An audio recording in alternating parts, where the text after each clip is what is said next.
अपनी पाठशाला के YouTube चैनल पर आप सभी का स्वागत है। और इस सेशन में हम करने वाले हैं सामान्य हिंदी। जो ल्यूसेंट की सामान्य हिंदी की किताब हमने स्टार्ट की है, उसके दो जो सेकंड डे है उसमें हम एंटर कर चुके हैं। तो आज जो है हम फर्स्ट डे से आगे कंटिन्यू करेंगे।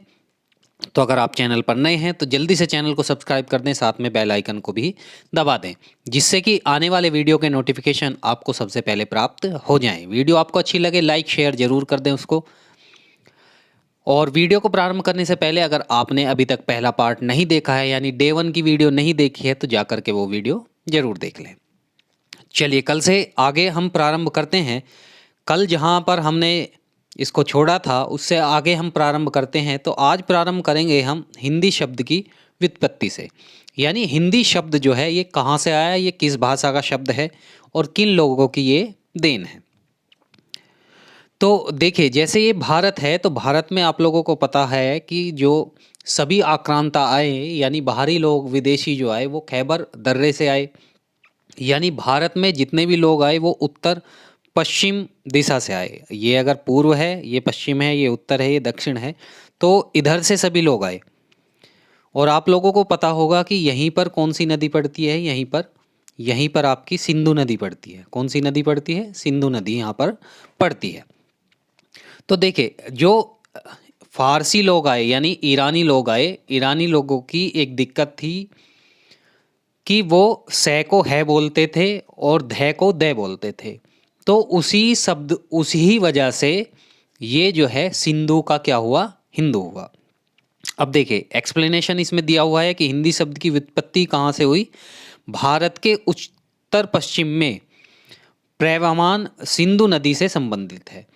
जो प्राचीन लोग थे विश्व में, यानी जो हमारे पड़ोसी देश थे ईरान और अन्य, वो हमको सिंधु नदी से संबंधित कर कर समझते थे। क्योंकि हम सिंधु नदी के पास पड़ते थे तो यहाँ पर इसे कहा जाता था सिंध का देश। ठीक है। विदित है कि अधिकांश विदेशी यात्री और आक्रांता उत्तर पश्चिम के सिंह द्वार से आए, यानी खैबर दर्रे से आए। भारत में आने वाले विदेशियों ने जिस देश का दर्शन किया उसे सिंध का देश कहा जाता था। तो प्राचीन काल में भारत को क्या कहा जाता था? सिंध का देश कहा जाता था। जब ईरान यानी फारसी लोग यहाँ पर आए तो वो ईरानी जो लोग थे वो सिंधु को सिंधु ना बोलकर हिंदू बोलते थे, क्योंकि जो फारसी भाषा है उसमें सै का है और दह का दय होता है। ठीक है। यानी भाषा की वजह से सिंध का क्या हुआ? हिंद हुआ। सिंध का हिंद हुआ। और फिर हिंद में फारसी शब्द का संबंध कारक का प्रत्यय लग गया, यानी ई लग गया। तो हिंद प्लस ई यानी क्या बन गया? हिंदी बन गया। ठीक है। क्या बन गया? हिंदी। तो हिंदी का मतलब क्या होता है? हिंदी का मतलब होता है भारत देश के निवासी। ठीक है। आप लोगों ने एक पढ़ी भी होगी लाइन कि हिंदी हैं हम वतन हैं हिंदोस्तां हमारा। ठीक है। ये आप लोगों ने पढ़ी भी होगी। तो देखिए, अब बात समझिए कि हिंदी शब्द का विकास जो है कैसे हुआ। हिंदी शब्द का विकास ऐसे हुआ कि पहले सिंधु से हिंदू बना, हिंदू में प्रत्यय लगा ई तो क्या बन गया? हिंदी। और ये जो सेकंड पॉइंट है ये एग्जाम में कई बार पूछा जाता है कि हिंदी शब्द किस भाषा का शब्द है। हिंदी शब्द जो है फारसी भाषा का शब्द है या ईरानी भाषा का शब्द है या पारसी भाषा का शब्द है। तो ये क्वेश्चन बहुत ज़्यादा इम्पोर्टेंट है कि हिंदी किस भाषा का शब्द है। तो वहाँ पर संस्कृत या हिंदी आपको नहीं लगाना है। जो हिंदी है वो ईरानी या फारसी भाषा का शब्द है। अब देखिए, हिंदी शब्द का जो अर्थ है वो है हिंद देश के निवासी। जैसा कि मैंने आप लोगों को बताया कि हिंदी हैं हम वतन है हिंदोस्तां हमारा। ये किसकी लाइन है? इकबाल की लाइन है। तो यहाँ हिंदी हैं हम, इसका मतलब है कि हिंदी हैं हम का मतलब है हिंद देश के निवासी हैं हम। वतन है हिंदोस्तां हमारा, और हमारा जो वतन है वो क्या है? हिंदोस्तां है। तो इससे आप लोगों को समझ में आया होगा कि हिंदी भाषा जो है किसका शब्द है। हिंदी भाषा जो है ईरानी भाषा का शब्द है। अब देखिए, आप लोगों को क्या पढ़ना है ये समझिए। देखिए, आप अगर समझते हैं कि हिंदी कोई भाषा है, तो हिंदी भाषा नहीं है, हिंदी भाषा के विशेष समूह को क्या करता है, प्रदर्शित करता है। और जिस भाषा समूह को ये प्रदर्शित करता है उसमें जो है 5 उपभाषाएं होती हैं और 17 बोलियां शामिल हैं। यानी ये क्वेश्चन भी बन सकता है कि हिंदी जो भाषा समूह है उसमें कितनी उपभाषाएं हैं और कितनी बोलियां हैं। बोलियों में जो इम्पोर्टेंट आप लोगों को, जो एग्जाम्स के रिलेटेड इम्पोर्टेंट है, वो 3 आप लोगों को याद रखनी है। ब्रजभाषा, जिसमें आप लोगों को पता होगा कृष्ण भगवान से संबंधित जितनी भी रचनाएं हैं। अवधी भाषा, अवधी भाषा में आप लोगों को पता होगा कि जो श्री राम, भगवान श्री राम हैं, उनसे रिलेटेड रचनाएं जो हैं सूर जी ने की। और उससे बाद में जो है इन दोनों, ये दोनों जो हैं काव्य की भाषाएं हैं, और ये हैं खड़ी बोली जो है जनमानस की भाषाएं हैं। ठीक है, तो आप लोगों को जो बोलियां याद रखनी है वो केवल आप लोगों को 3 से रिलेटेड क्वेश्चन आते हैं, एक तो ब्रजभाषा और एक अवधी और एक खड़ी बोली। अब सबसे पहले हम ब्रजभाषा के बारे में जान लेते हैं। ब्रजभाषा प्राचीन हिंदी काल में ब्रजभाषा अपभ्रंश अवहट से ही जीवन रस लेती रही। अपभ्रंश अपवट की रचनाओं में ब्रजभाषा को फूटते हुए अंकुर को देखा जा सकता है। ब्रजभाषा साहित्य का प्राचीनतम ग्रंथ सुधीर अग्रवाल द्वारा पद्मन चरित्र है। तो ये क्वेश्चन, यहाँ पर 2 क्वेश्चन बन जाते हैं हमारा। पहला कि जो ब्रजभाषा साहित्य है उसमें जो प्राचीन उपलब्ध ग्रंथ है वो किसने लिखा, तो सुधीर अग्रवाल ने। और जो वो ग्रंथ है उस ग्रंथ का नाम क्या है, पद्मन चरित्र है, जिसको 1354 में लिखा गया है। बात कर लेते हैं अवधि की। इसके बारे में हम डिटेल में भी डिस्कस करेंगे आने वाले नेक्स्ट 2-4 मिनट में। तो अवधी की पहली कृति किसने लिखी, मुल्ला दाऊद ने। मुल्ला दाऊद ने लिखी, जिसका नाम है चंदायन, या जिसे लोर कहा भी कहा जाता है, और 1317 में ये इन्होंने लिखी थी। तो आप लोगों को याद रखना है कि ब्रजभाषा का प्राचीनतम उपलब्ध ग्रंथ सुधीर अग्रवाल ने पद्मन चरित्र 1354 में लिखा, जबकि अवधी भाषा की जो पहली कृति थी वो मुल्ला दाऊद ने चंद्रायन या लोर कहा 1370 में लिखी। आई बात समझ में। अब देख लेते हैं खड़ी बोली के बारे में। खड़ी बोली के बारे में देखिए, प्राचीन हिंदी काल में रचित खड़ी बोली साहित्य में खड़ी बोली के आरंभिक प्रयोगों से उसके आदि रूप या बीज रूप का आभास मिलता है। जो खड़ी बोली है, खड़ी बोली जो है वो अवधी और जो हमारी ब्रजभाषा है उसके बाद यहाँ पर आई। खड़ी बोली में आप लोगों को प्रेमचंद वगैरह मिलेंगे, आचार्य द्विवेदी मिलेंगे, जयशंकर प्रसाद मिलेंगे, महादेवी वर्मा मिलेंगे, सूर्यकांत त्रिपाठी निराला आदि सब मिलेंगे। ठीक है, और जो प्राचीन काल में है गोरखनाथ, अमीर खुसरो जैसे सूफी थे, जयदेव, नामदेव, रामानंद और आदि संतों ने इनमें क्या करी, रचनाएं की। ठीक है, तो यहाँ तक आप लोगों को समझ में आया होगा।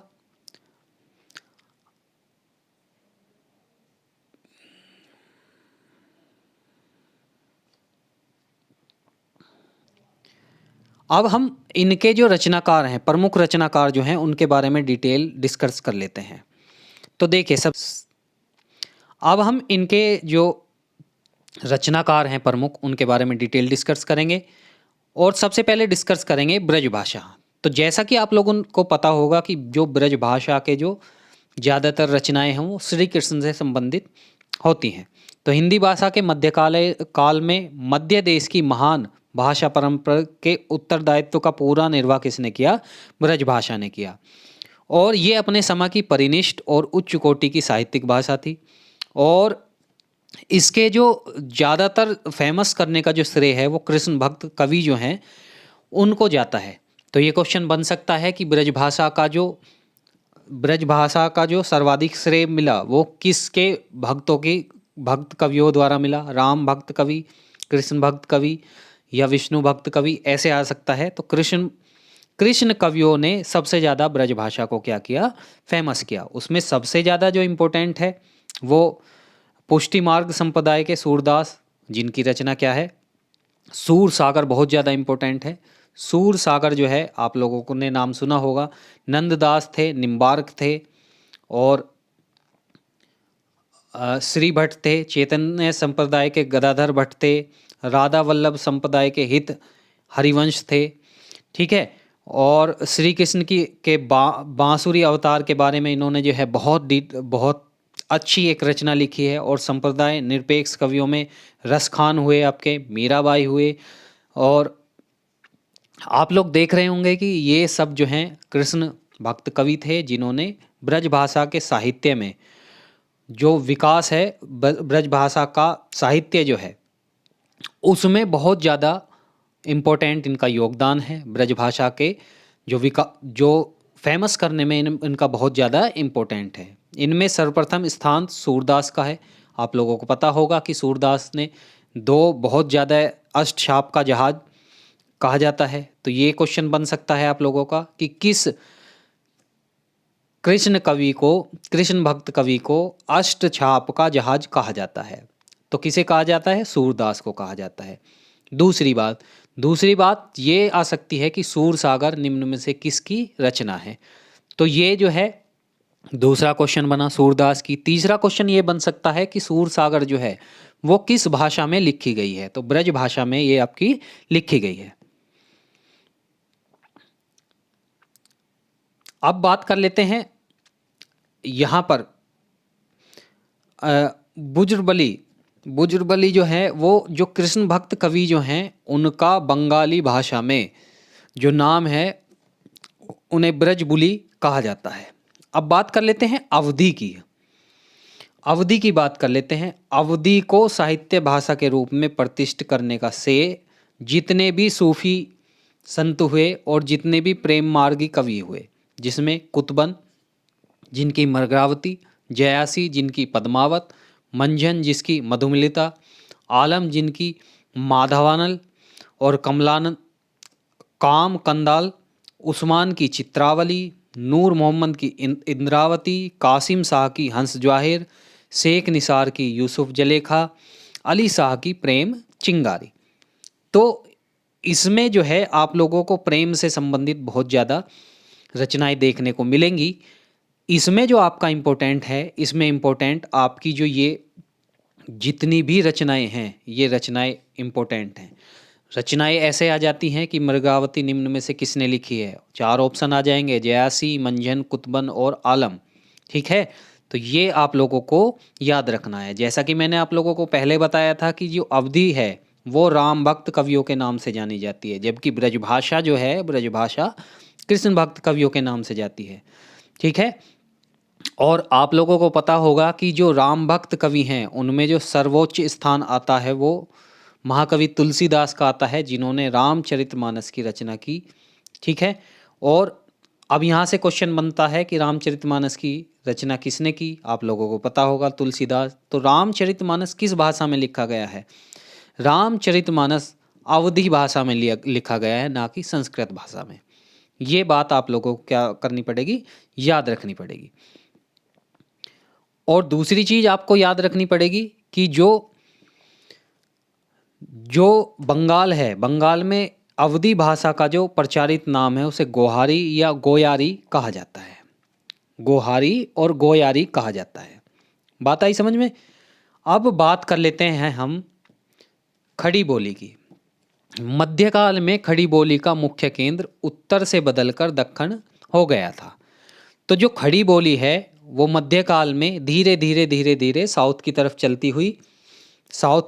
चल रही थी। तो उत्तर से बदलकर कहाँ तक पहुँच गई थी? दक्षिण तक पहुँच गई थी। यानी वो छत्तीसगढ़ वगैरह, मध्य प्रदेश, इनमें पहुँच गई थी। इस प्रकार मध्यकाल में खड़ी बोली के 2 रूप हो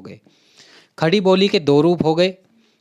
पहला तो उत्तरी हिंदी और दूसरा दक्षिण हिंदी। आप लोग देखते होंगे कि उत्तर प्रदेश में बोले जाने वाली हिंदी और छत्तीसगढ़ में बोले जाने वाली हिंदी में काफ़ी अंतर होता है। खड़ी बोली का मध्यकालीन रूप कबीर, नानक, दादू, मूलक दास, रजब आदि संत गंग की चंद्र वर्णन की महिमा, यानी जो मध्यकालीन खड़ी बोली का जो मध्यकालीन है उसमें जो उससे जो रिलेटेड लोग हैं, जैसे संत संत हुए, कबीर हुए, नानक हुए, दादू हुए, मूलक दास हुए, रजब हुए।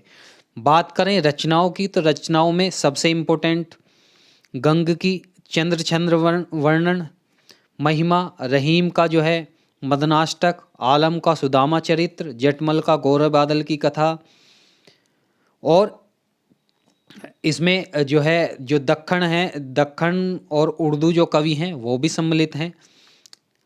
कुतुब समत जो है वो आप लोगों को पता होगा, भोगलू पुराण जो है वो आप लोगों को पता होगा।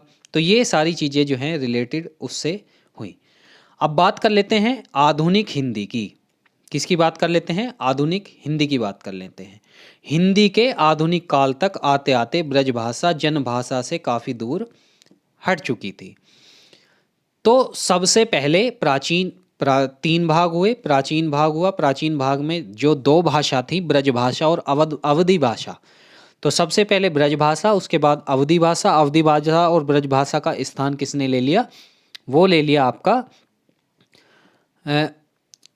जो खड़ी बोली थी, और खड़ी बोली से ही जो आधुनिक हिंदी है उसका क्या होता है? निर्माण होता है। तो उसके बारे में जान लेते हैं कि जो ब्रजभाषा थी वो जनभाषा से काफ़ी दूर हट चुकी थी, क्योंकि इनका जो मॉडिफिकेशन होते होते होते होते जो है, और अवधि ने तो बहुत पहले ही साहित्य से मुंह मोड़ लिया था।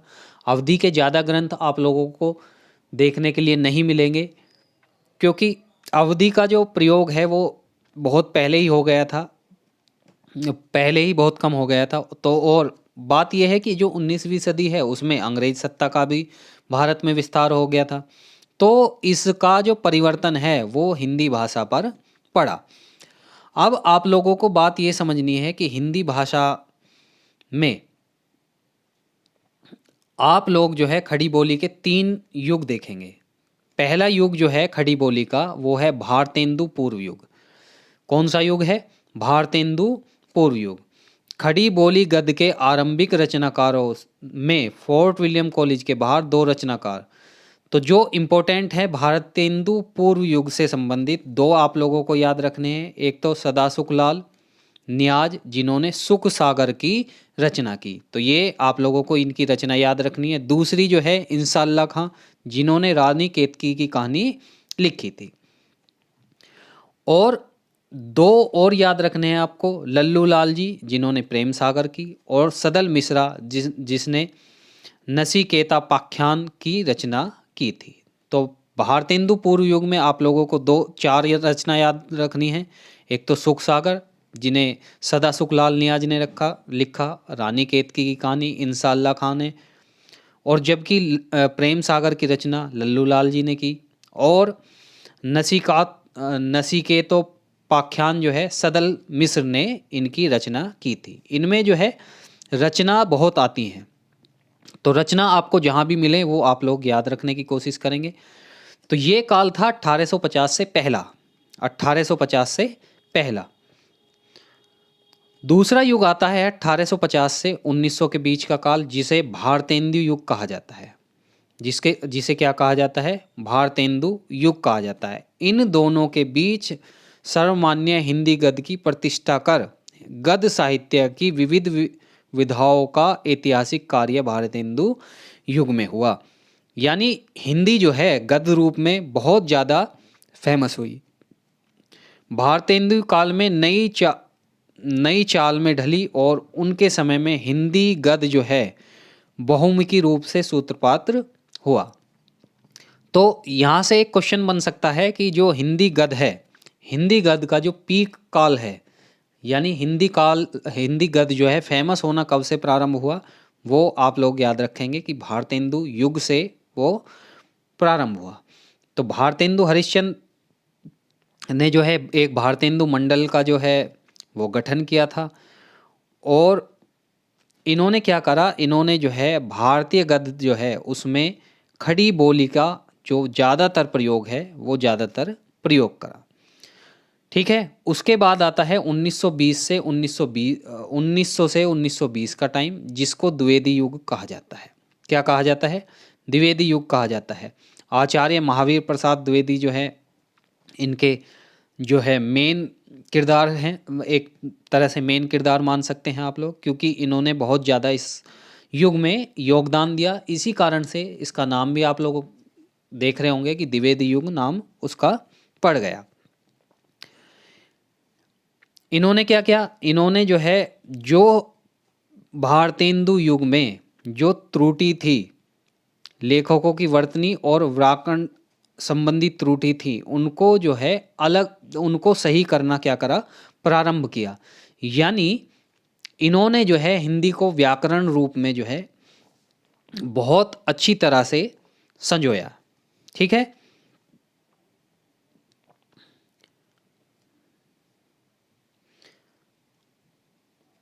अब देखे इनके काल में एक बात ये हुई कि जो हिंदी है वो उत्तरी भारत के साहित्य का क्या बन गई, माध्यम बन गई। ठीक है। और इनके जो प्रमुख लेखक हैं, महावीर प्रसाद द्विवेदी, श्याम सुंदर दास, पद सिंह शर्मा, माधव प्रसाद मिश्र, पूर्ण सिंह, चंद्रधर शर्मा गुलेरी, और इनका जो और भी बहुत सारे लेखक हैं जिन्होंने जो है द्विवेदी युग में अपना विशेष योगदान दिया था।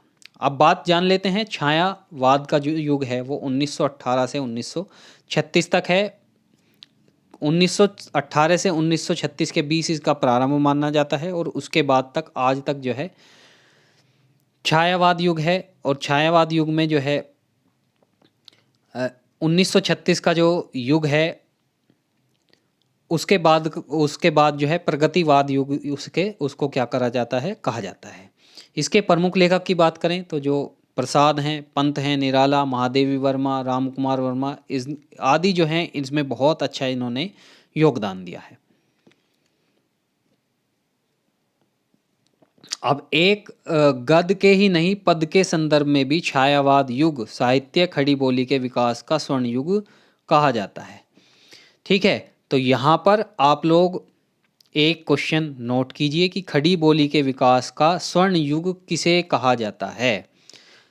खड़ी बोली के जो स्वर्ण युग है वो किसको कहा जाता है, वो छायावाद युग को कहा जाता है। क्यों कहा जाता है, क्योंकि इसमें जो खड़ी बोली है उसने अलग अलग क्षेत्र में अलग अलग फेमस जो लेखक थे, जैसे उपन्यास और कहानी में प्रेमचंद का नाम बहुत ज़्यादा फेमस हुआ, नाटक में जयशंकर प्रसाद का बहुत हुआ, और जो आलोचना है वो आचार्य रामचंद्र शुक्ल जो हैं, उनकी भाषा शैली और आलोचना भी एक मर्यादा में रहकर करने के लिए जो है बहुत ज़्यादा वो क्या हुए, फेमस हुए।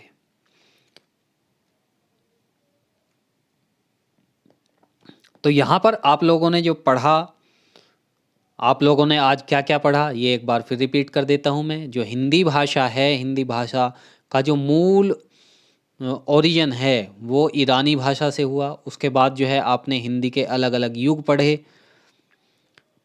इस वीडियो में हम इतना ही रखेंगे, क्योंकि छोटी छोटी वीडियो बनाना ज़्यादा इम्पोर्टेंट है। एक साथ हम नहीं पढ़ सकते 15-20 मिनट। अगर आप लोग डेली भी पढ़ेंगे और आप लोग 100 दिन तक पढ़ेंगे तो आप लोगों की बहुत अच्छी तैयारी हो जाएगी। तो इस वीडियो में इतना ही, मिलते हैं नेक्स्ट सेशन में। वीडियो से रिलेटेड कोई सुझाव हो तो वो सुझाव भी आप ज़रूर दें कमेंट बॉक्स में। चैनल से रिलेटेड कोई सुझाव हो तो भी सुझाव दें। इस वीडियो में इतना ही, मिलते हैं नेक्स्ट सेशन के साथ। तब तक के लिए बहुत बहुत धन्यवाद।